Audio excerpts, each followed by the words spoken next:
Encontros que não deveriam ter acontecido. O chamado da meia-noite.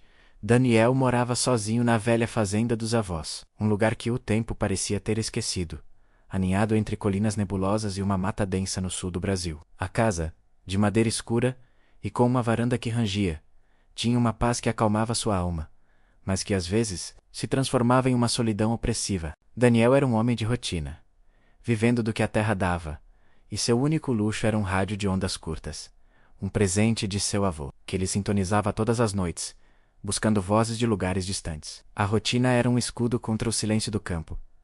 Aos poucos Daniel notou algo estranho. Exatamente à meia-noite, a estática do rádio era substituída por uma transmissão clara e perturbadora. Não era uma estação de rádio comum, era uma voz. Sempre a mesma voz feminina, sussurrando coordenadas geográficas e datas. A princípio, Daniel pensou que fosse uma brincadeira de rádio amador, ou talvez um sinal militar cifrado. A curiosidade aguçou-se, e ele começou a anotar. Em 3 semanas, ele tinha uma lista de 10 coordenadas e datas, todas no passado recente. A localização apontava para áreas remotas da região. O mistério o consumia. Uma noite, incapaz de resistir, ele sintonizou o rádio, e ao invés de apenas anotar, ele decidiu agir. As coordenadas daquela noite apontavam para um local, a apenas alguns quilômetros de sua fazenda, em uma clareira na mata que ele conhecia bem. A clareira e o diário. Armado com uma lanterna, e movido por uma curiosidade que beirava a imprudência, Daniel seguiu a trilha até a clareira. A noite estava excepcionalmente escura, sem lua. O ar estava frio e quieto, exceto pelo farfalhar das folhas sob seus pés. Ao chegar à clareira, ele sentiu um arrepio. A grama estava estranhamente achatada, em um círculo perfeito, e uma leve névoa, que não estava presente na mata ao redor, pairava sobre o chão. Não havia nada ali, nenhuma pessoa, nenhuma máquina.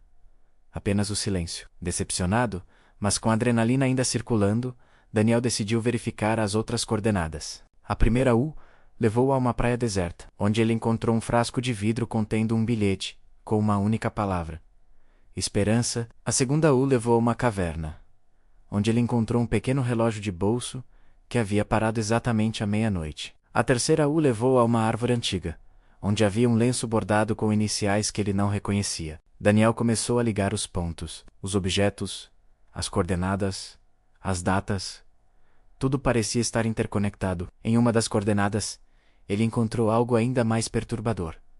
Um diário. O diário pertencia a uma mulher chamada Helena, e seus relatos eram cada vez mais desesperados. Ela escrevia sobre encontros noturnos, sobre a voz que a guiava, e sobre as figuras que a observavam da escuridão. Ela descrevia os mesmos objetos que Daniel havia encontrado. O último registro do diário terminava abruptamente: eles estão aqui. À meia-noite é a hora do encontro. Minha missão está cumprida. A voz me chamou. O coração de Daniel martelava no peito. Helena havia desaparecido, assim como a pessoa por trás da voz no rádio. A convergência determinado a desvendar o mistério.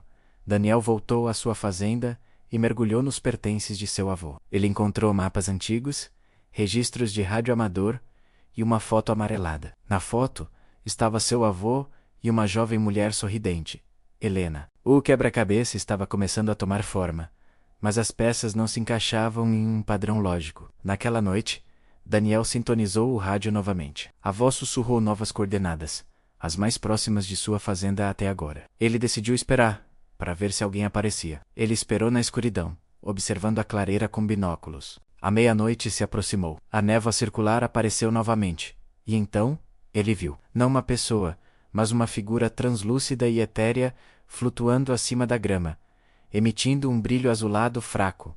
Não era humano. Era uma visão de outro mundo. Um encontro que não deveria acontecer. A figura desapareceu tão rapidamente quanto apareceu, deixando para trás um pequeno objeto brilhante. Daniel correu para a clareira e encontrou um medalhão de prata, idêntico ao que Helena usava na foto com seu avô. O medo transformou-se em uma curiosidade doentia. Na noite seguinte, Daniel não esperou na fazenda. Ele foi para as coordenadas, o local do encontro.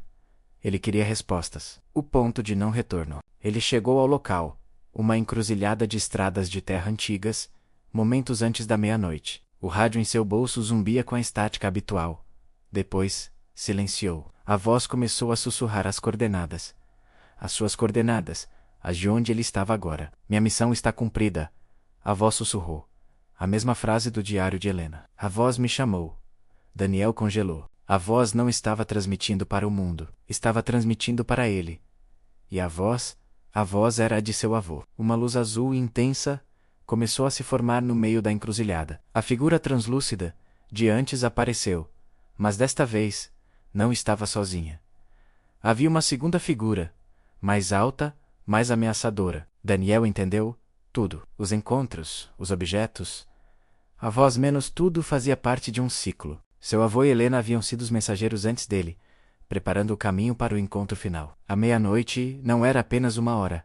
Era um portal. Você veio, Daniel. A voz do seu avô ecoou na mente de Daniel, não mais através do rádio. Daniel estava no ponto de não retorno. Um encontro que nunca deveria ter acontecido, orquestrado do além tômilo, por aqueles que ele amava. O que eles queriam, por que ele? A luz azul ficou insuportavelmente brilhante, o zumbido na estática transformou-se em um grito agudo, e a história de Daniel, a testemunha do inexplicável, desapareceu, na escuridão da noite, deixando para trás apenas a sua lanterna, ainda acesa na estrada de terra vazia.